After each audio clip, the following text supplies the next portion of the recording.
Hello viewers, welcome to this program of ATR, and today's title of this program is Translating Long Fiction. And we have Dr. Anand Prakash with us, who is professor in DU, who will be talking to you on how to translate long fiction.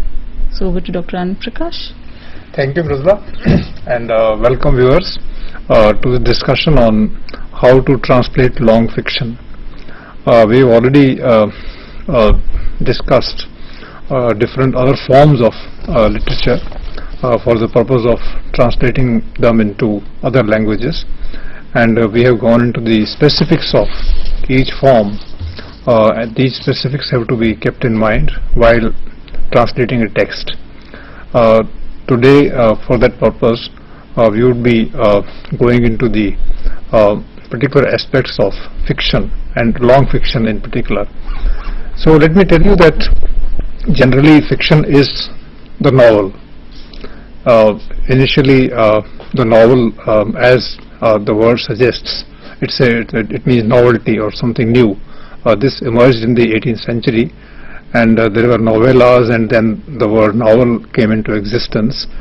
And because novels were long, so at that time there was no question of having short fiction. All novels were long fiction. But later on, this distinction between the long fiction and the short fiction became important, because in the 19th century and later, short fiction also, which is called kahani or short story, that also came into its own as a modern literary form. Of course, one has to tell you in passing that short story has been as long as the hills. Maybe people started using the short story ever since they thought of entertaining people through telling episodes which were based on imagination. So short story has a very long history, and the kind of short story that we have in mind today is of course totally different, and that's why this particular idea of having a short fiction and long fiction. So today we can say that long fiction is an accepted term, and it is used for the novel in particular. So the title then, alternative, would be translating novels, or translating the novel into another language from the one in which it is originally written.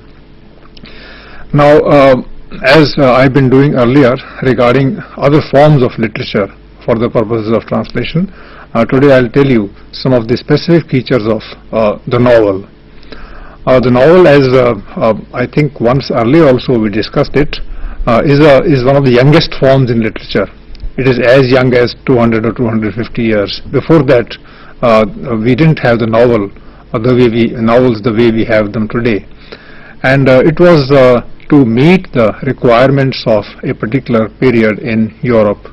The period was the 18th century, and in England in particular, and in other countries of Europe in general, there were people who were going to the schools and who were going to places where language etc. were taught, and suddenly one found that these countries had a large population of people who could read and write, and then they wanted entertainment at home. Of course, entertainment wasn't available for everybody in those days, in the marketplace, in theatre, or through going to parties or dancing, etc. So people would sit back at home and they would like to discuss, they would like to talk, they would like to entertain one another through gossip. So this novel became important at that time, because some writers thought that now they could entertain people through the printed word when they sat at home. So the novel began then. Anyway, why I say this is that the novel was not merely a vehicle of entertainment. At that time it was also a vehicle of education, because when people sat back at home and when they gossiped, then through gossip they would discuss some of the serious aspects of literature also, serious aspects of life also. And when they read the novels, then they wanted to know through a novel about the life that they were leading. So what would happen is that some scandal has occurred in society, some incident has taken place, some political event has happened, and people want to discuss it. So one way is to discuss it directly. The other way is to read about it in a novel. Or, there are people who do not know what is happening outside. Women, for instance, don't have the facility to go and mix up with people outside.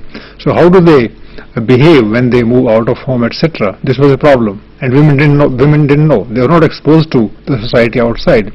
So this novel then, let's say, went to the study room, went to the bedroom, went to the drawing room, where these young ladies of Europe in the 18th century would be reading the novels, and through these novels they would be learning about the ways of etiquette, the ways of behavior, how to conduct themselves, how to talk, how to make friends. So all these important aspects of life in the form of education, they were made available through the novel. So the novel then is not merely a story. That's why I thought I should tell you that the novel is not merely a story. It's not just a long story. It's a discussion. It can be essays. It can be a comment. It can be an analysis. It can be a whole discourse. Somebody is telling you about a problem, and one goes on telling you for the next 10 or 15 pages. And more than that, sometimes the novel in those days would make 2 or 3 characters talk with one another. And these characters will represent different points of view. And they clashed because their points of view are different. And this clash became very entertaining as well as very educative in those days. So the novel became a very loose form. It was not as tight as drama. For instance, the whole thing had to be squeezed in drama in 3 hours or so. And all that was unnecessary or irrelevant would be cut out. But in the novel, what happened was that anything that was necessary or unnecessary was included, because that would be of some use or the other. So in a way, fiction, if you translate this into Hindi, would be gossip, or would be gulp. There is a Sanskrit word called gulp. So fiction is that which is unreal, and all of us, when we sit at home and talk together informally, then we gossip, and we know that certain things that we say may not be true. But we talk about them, we share with people all these things, and later on we can say, oh, it was just a gossip. So the novel came as a form very close to this particular thing called gossip. That's why it was called fiction. So this is very important, and this is to be kept in mind when you translate a novel, because the translator has to be mentally ready to render anything about life into the target language. So it is not a story, it's not just characterization, it's not just analysis, it can be anything. And therefore the vocabulary of the translator or the writer has to be really very rich, because it's not about a particular area, it's about any area that occurs in life. So the vocabulary, for instance, would include words from theatre, words from religion, words from morality, words from women's talk, words from children's talk, words from village life, etc., because there can be stories about village life also. So all these things are important, and the translator of a novel then is supposed to have a very wide vocabulary in which one could render different informations and dialogues, etc., into the target language. So this is the form, and it's a very informal kind of a form. It's a very loose form, and one has to be, as I said, ready to render anything that is connected either directly or indirectly with life. The other thing that is to be kept in mind while preparing oneself for translation, translating a novel, is that the personality and the sensibility of the writer is very important. Now first I'll talk about the personality and then about the sensibility of a writer, because if we are not familiar with the personality of a writer, then we just do not know as to what the writer means by using a particular dialogue or using a particular comment. Therefore, one has to keep in mind the personality of the writer. Now the personality doesn't mean the way one looks. Personality of the writer means the way the writer conducts himself in the world of literature, what the writer says through literature, which people does the writer consider as ones whom he should support, and which other people the writer considers as ones whom he should oppose. This is very important. So the personality of the writer involves the writer's individual preferences.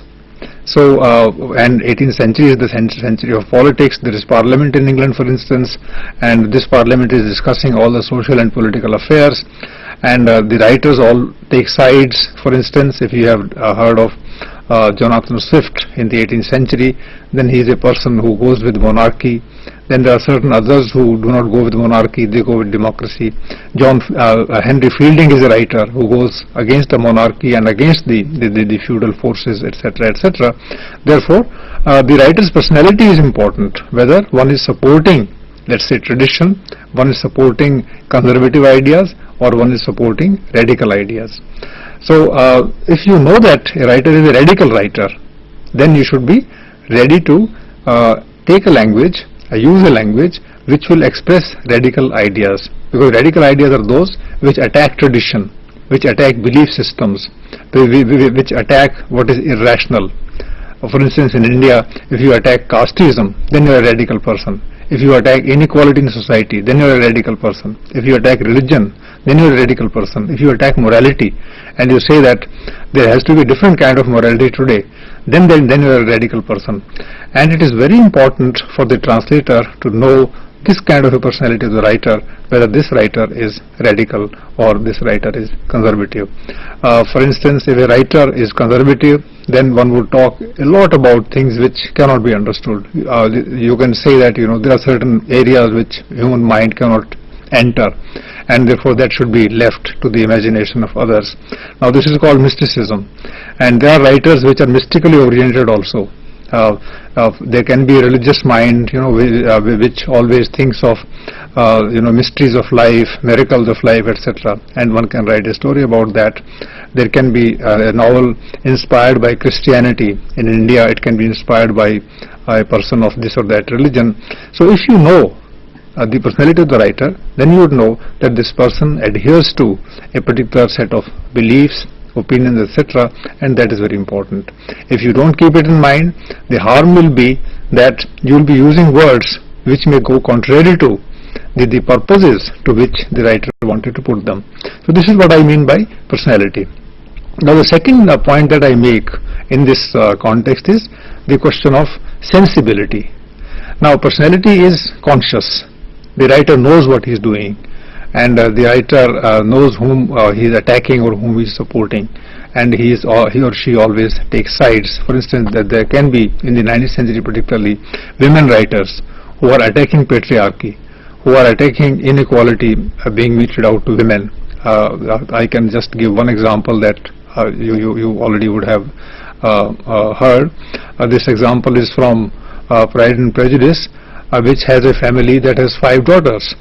And English law is such that if the father dies and there is no son in the family, therefore the property of the father will not go to the 5 daughters or to the wife.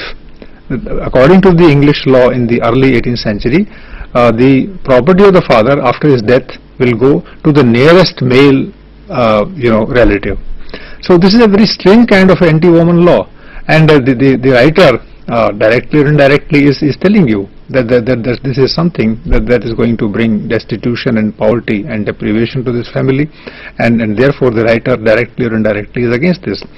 So this thing is to be kept in mind when you translate a novel, because then the anger aspect, because the writer is angry that this kind of inequality is being meted out to women, and so this anger aspect has to be protected and preserved. Not only that, it is supposed to be projected also through the translation. The other thing that is there in sensibility of the writer is that the writer himself or herself doesn't know what the particular preferences are in one's mind. This is called the sensibility. For instance, apparently you might be supporting a person, but indirectly you might be actually opposing him or her.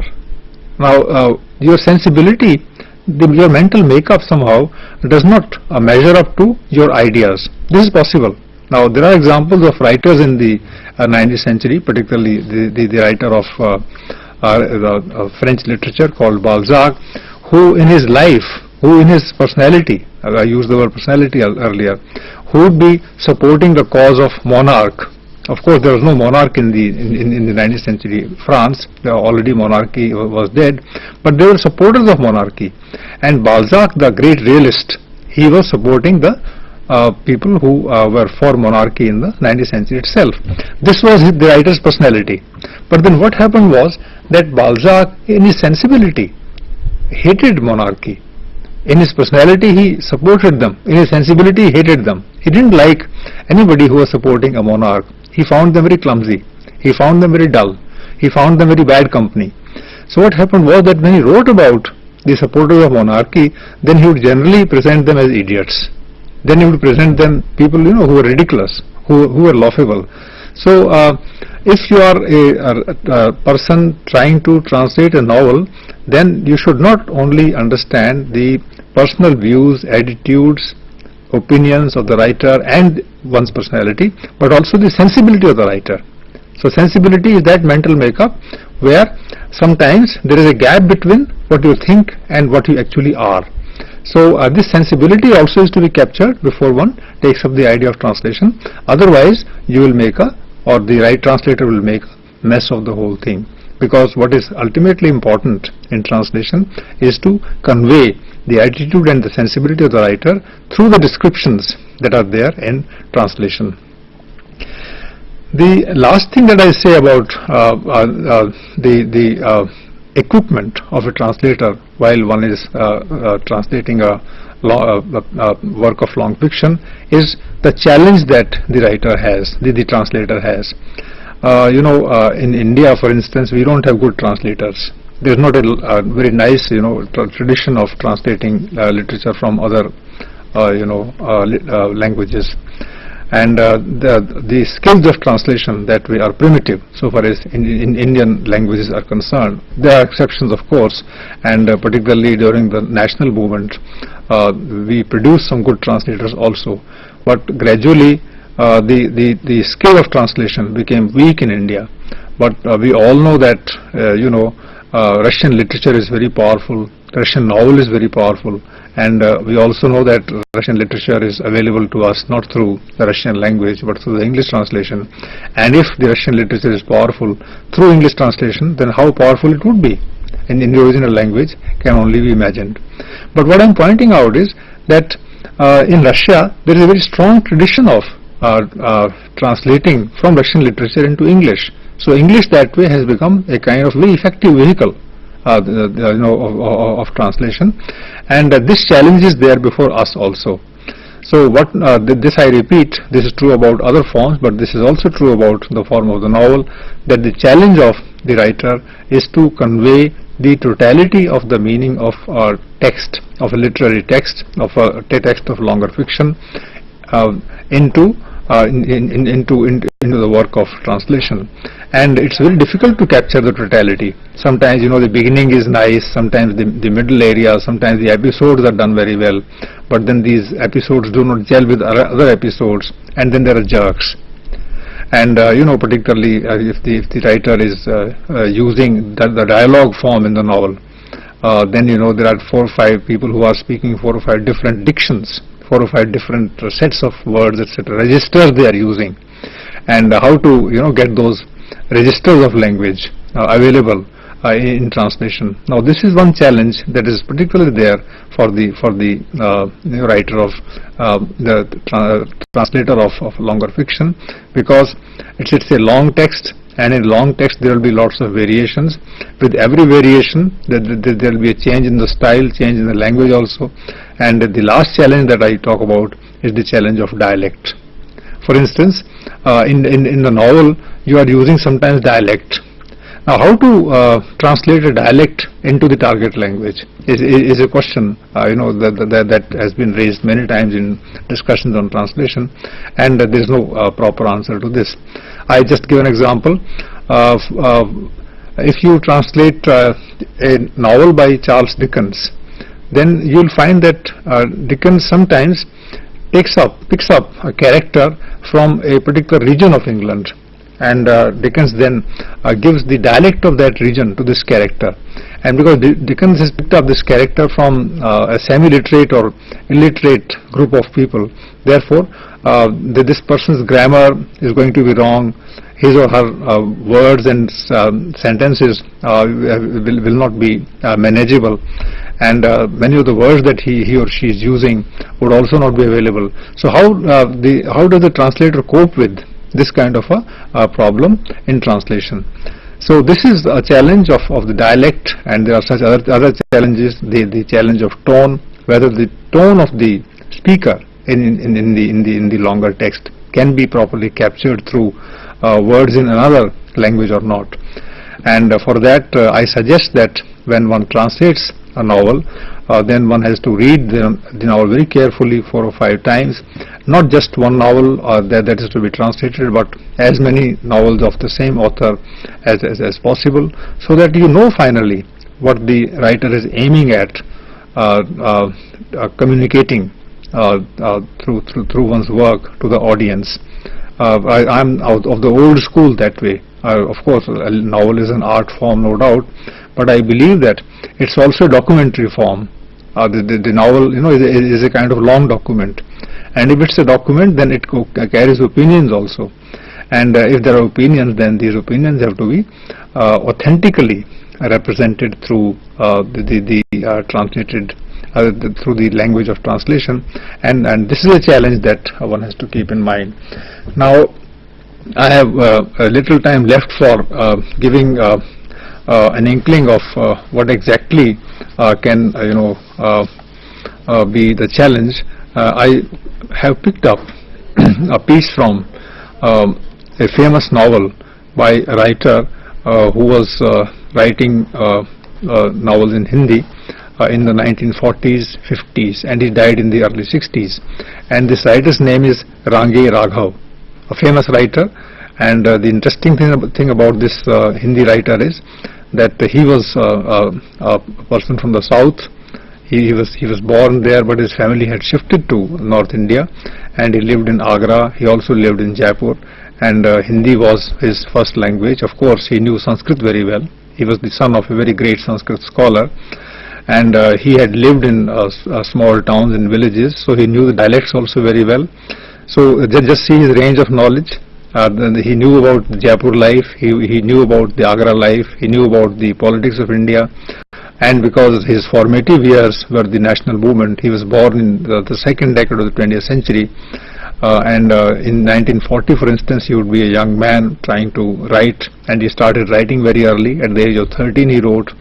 And he was not merely a nationalist, not merely a supporter of Gandhiji, he was also a supporter of socialists, and he was then a radical. And being a radical, being a socialist, being a supporter of Gandhi, and being that way a part of the Indian national movement, he was for the masses. So he would write in his novels, let us say, the problems that were faced by the ordinary people in India. And when that happens, then, and if somebody has to translate his kind of a novel, then one has to be conversant with, familiar with this aspect of his personality.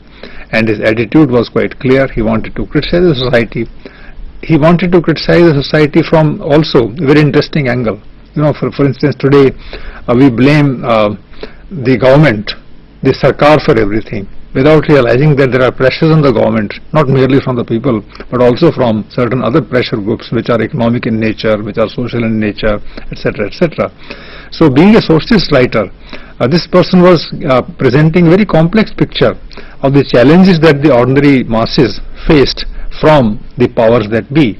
And these challenges sometimes took political forms, sometimes they took economic forms, sometimes they took social and moral forms, and therefore the writer was using a great deal of irony. Now, first I read this Hindi part, and let me tell you that the writing is very challenging, it's very interesting at the same time, and even though the author is using I, Mera, Main, etc., but then he's not talking about himself.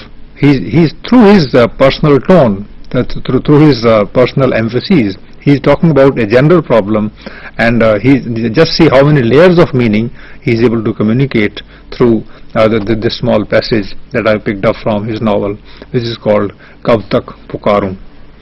Now, first let's have a look at the title itself. It's a long novel. This novel would be about 600 pages. And this title given to the novel is Kab Tak Pukaroon, which means the writer has taken a long time to call up people, and they have not come. To ask people to come and intervene in social life, and they have not obliged. And is he losing now hope? Is he losing energy? Is he accepting defeat? One doesn't know. because he is writing a long novel, and if he is writing a long novel, then he cannot be said to have lost any hope because he is writing more and more. Anyway, this is how it begins. Mera sir jhanna raha hai. That's the first line. This shows the attitude, the personality of the writer. The writer is not happy in the circumstances in which he lives. मैं मुक्ति पाना चाहता हूँ, मुझे बंधन मिलते हैं. See the opposites. On the one side is mukti, on the other side is the bandhan. मैं जीवन में अमर प्रेम चाहता हूँ, क्योंकि मुझे घृणा की छलनियों में टपकती करुणा की बूंदें मिलती हैं. And once again he is using opposites. So he wants amar prem and he is getting घृणा. क्या यही मेरे जीवन का संतोष बन सकता है? There is a question. Now he is not giving the answer. Now this is the proper technique of the novel, that the writer is anyway talking in his own personal voice to the reader, and the reader is supposed to give the answer. The reader is invisible, but the reader is there because somebody is being asked a question, and the reader has to think whether he can suggest the answer to the question asked from him. मैं अब अनुभव कर रहा हूं कि जब मेरा पांव पक रहा था तब मैं स्वस्थ था. Now see the joke. When the foot was hurting, then he was healthy. अब मैं अनुभव कर रहा हूं कि जब मेरा पांव पक रहा था तब मैं स्वस्थ था, किंतु अब जब मेरा पांव ठीक हो गया है तब मैं सचमुच अस्वस्थ हो गया हूं. Why is he saying this? Maybe he is saying this because personally and politically, personally and socially, things are at variance with each other. One is going against the other. क्योंकि न चल पाने का कोई बहाना तो था, परंतु अब पांव ठीक हैं पर चलने की इजाजत नहीं है. What does he mean by चलने की इजाजत नहीं है?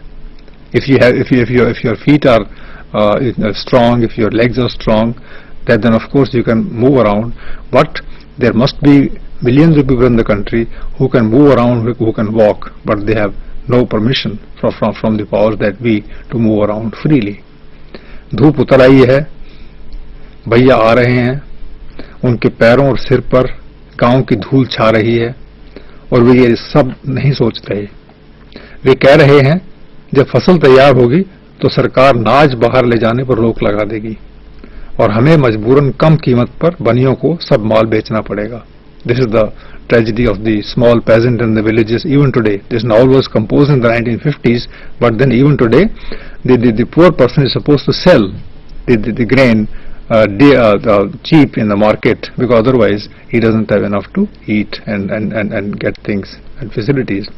जब फसल बनियों के हाथ में चली जाएगी तब सरकार उसे बाहर भेजने की इजाजत देगी और हमें उल्टे महंगा अनाज खरीदना पड़ेगा. First you sell cheap and then you will have to buy the same grain from the baniya dear.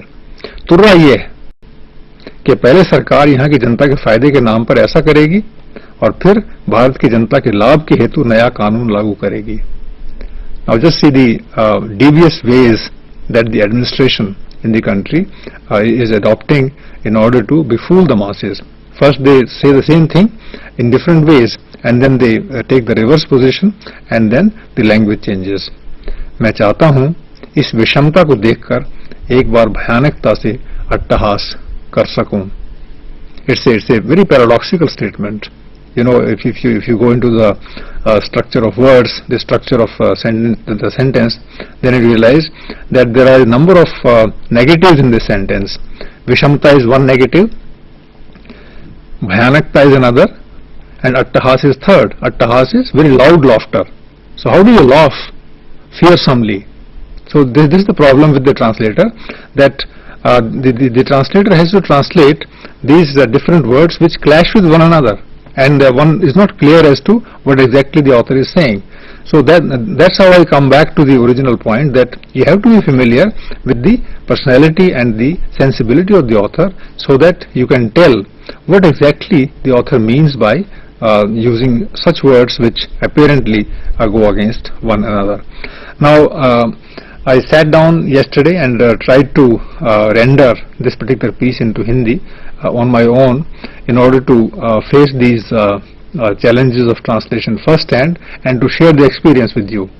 I'm not exactly happy with the translation that I did, because I didn't have enough time. I knew about the author and I picked up the piece, but I didn't have enough time because this might require a week to really capture the very mood that the author is aiming to communicate to the reader. And let's see whether what I have written as translation conveys effectively the meaning of this.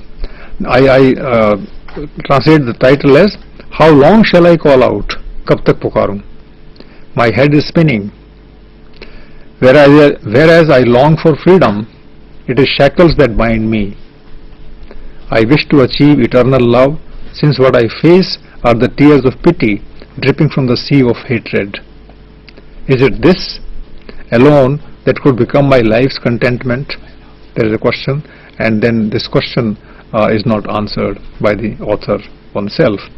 "Now I feel that when the wound in my foot was festering, I was healthy, whereas at present, when the wound is healed, I feel actually sick. Then I had the excuse not to walk. Now my feet are fine, but I am not permitted to move.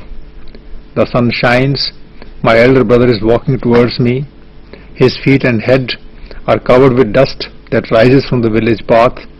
He is not mindful of this.